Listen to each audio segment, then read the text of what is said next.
আজকে আজকে যে পরিস্থিতি হয়েছে ক্যাম্পাসে, অ্যাটলিস্ট আপনারা যদি কেউ দেখতেন, বিশ্বাস করেন আপনারা সারা জীবনের জন্য এই ছাত্রলীগ জিনিসটাকে যে কি পরিমাণ ঘৃণা করতেন বা ভয় পাইতেন আপনারা জানেন না। এরা আমাদের সামনে রড দিয়ে পিটায়া, ছেলেগুলারে রড দিয়ে পিটায়া একদম মাথা মরা করে ফেলছে। তারা এসে আমাদের পেছনে লুকাইছে, আমাদের বোরকার পেছনে, আমাদের ওড়নার পেছনে লুকায় বলে, আপু আমাদের একটু লুকায় রাখেন, আমাদের ওরা মাইরা ফেলবে, আমাদের বাঁচান আপু বাঁচান। আমরা তাদের ওড়না দিয়ে বোরকা দিয়ে লুকায় রাখছি, সেইখান থেকে আমাদের ধাক্কা দিয়ে ফেলে দিয়ে তাদের বের করে আবার মাথায় রড দিয়ে মারছে। এমন অবস্থা। এবং তারা আমাদের ক্যাম্পাসের পরিচিত মুখ, আমরা চিনি তাদের, তারা এই অবস্থা করছে, রাস্তায় একদম শোয়াই ফেলছে। আমাদের হলের মেয়েদের বুকে বড় বড় যে আসতো ইট, এই ইট গুলো বুকে ফেঁকে দিচ্ছে, মানে একদম পুরো বুকে লাগছে, এরকম জামা কাপড় ছিঁড়ে ফেলছে, এত বাজে অবস্থা।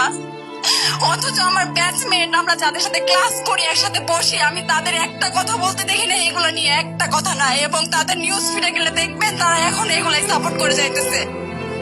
কিচ্ছু বলার নাই। আমি কেমনে যাই এই মানুষগুলোর সাথে, এত বছর ক্লাস করছি, বা আমি আরো 6টা মাস কিভাবে ক্লাস করবো আমি জানি না, আমি সত্যিই জানি না।